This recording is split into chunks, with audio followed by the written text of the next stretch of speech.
ทอดไก่ให้กิน ของแก้มบ่ได้อืดพี่น้องเอ้ยมาเบิ่งตำมะฮุ่งสาวไทยตำมะฮุ่งน้อยๆพี่น้องเอ้ยว่าสิตำป่นใส่ข้าวปุ้นลืมขีดซอสเพราะว่าตำแต่มะฮุ่ง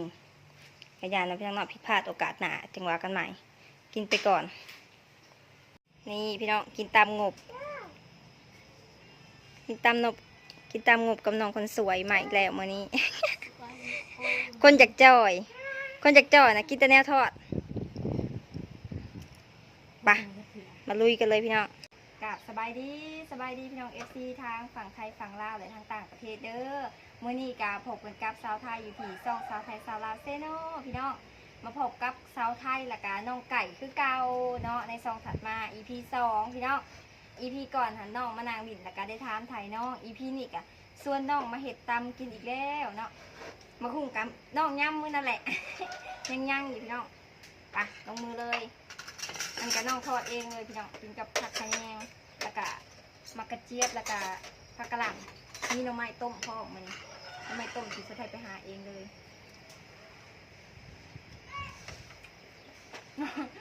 น้องว่าน้องอายเวลากินแล้วก็ถ่ายคลิปเป็นยังพันน้องอายพี่น้องเป็นยังเจ้าซีลึงบัดนี้แหละว่ามันบ่แซ่บจะตำมือนะจ๊ะจะตำมือแซ่บ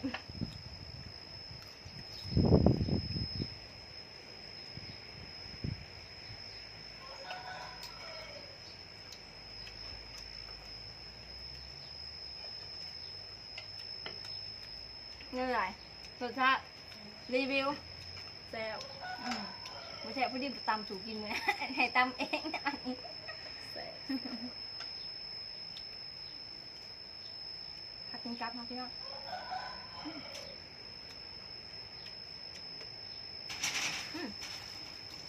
มาเด้อพี่น้อง FC กินน้ำกัน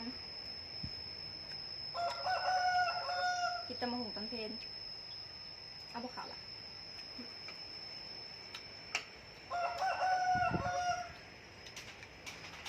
ยาวสักใจนี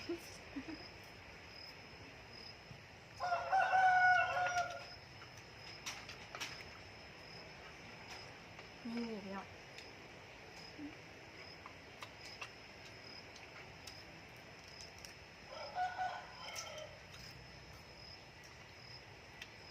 มีอันคลิปก่อนหันมีคอมเมนต์มาแล้วพี่น้องเนาะคอมเมนต์มาว่าโอ้ยเป็นว่าอันเคยล้มสาวลาวจีบสาวลาวแล้วแต่ว่าถึกสาวลาวตัวตลอดเป็นว่าแต่ไทยกับบุ้งนะว่าเราถึกสาวลาวตัวอลีดีบอกหรือว่าไพ่ตัวลาวแต่ว่าสาวไทยกับน้องไก่บ่เคยตัวไพ่ได้เพียงเด้อก็เคยตัวบ่บ่เคยบ่ดินบ่หัวนี่แหละพี่น้อง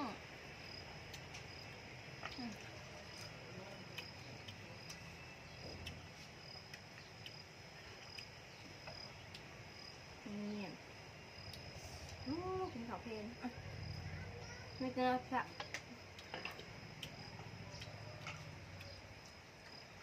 ลองกินอันนี้จะเขาเอิ้นว่าพี่ช่างพี่น้องเอ้ยไก่จอบ่ได้เท่าไหร่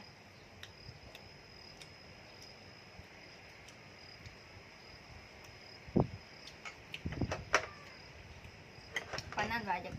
ากจ่อยแต่นะเห็นยังกับเป็นตาแซ่บเบิดเนาะแห้งกำหมกหุ่งแห้งกินคุ้มก็ได้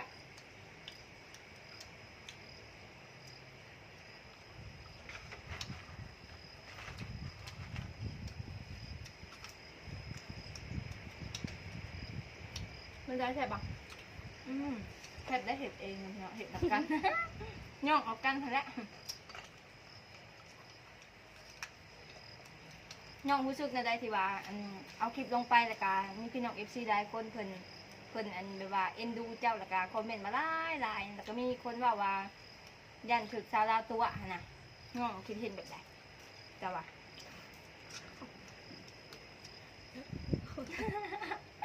น้องไปจักแนวพ่อสงสัยคำถามจะแทนมันยาวเพราะเอาคำถามสั้นๆเนาะเจ้าหน้ารู้สึกในใดพี่น้อง FC เนี่ยคอมเมนต์มาว่าอันจีบหลายคน จีบผู้สาวลาวแล้วก็ถือผู้สาวลาวตัวอ่ะนะเดี๋ยวมีความคิดเห็นแบบใดนี่กะหูเนาะ อืม น้องเองก็บ่เคยตัว พี่ตัวเดินจังได้พี่น้องหาการจิมหาชิโบปีปฏิบาป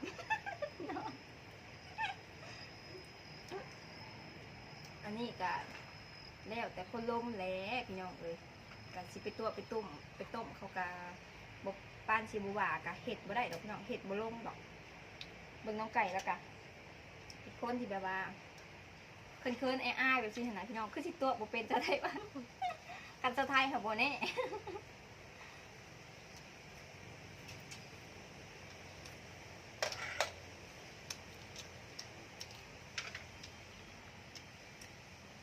มือหนาสิเฮาสิมากินหยังกะถ่ายติดตามเบิ่งเด้อพี่น้องเด้อแนวกินในสมองค่ะบ่อึดเพราะน่าอยากจ่อย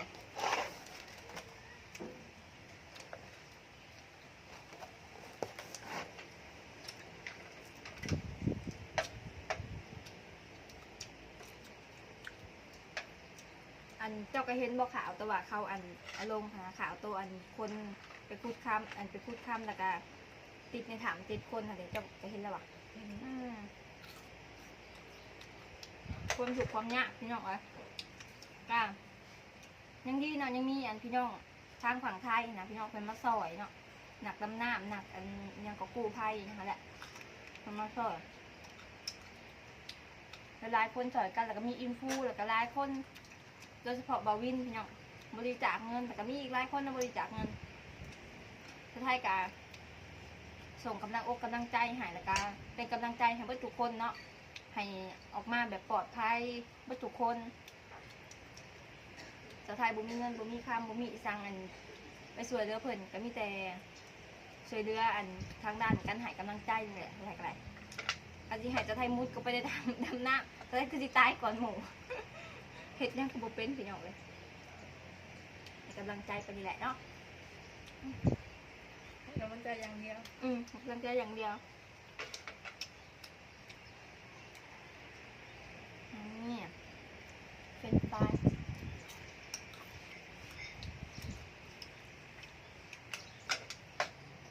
น้องไก่ก็คือสิหมักเนาะตำนะ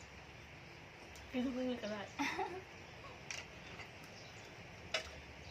คุณยิงกับตำเป็นอิหยังคือว่าเป็นของขู่กันอยู่แล้ว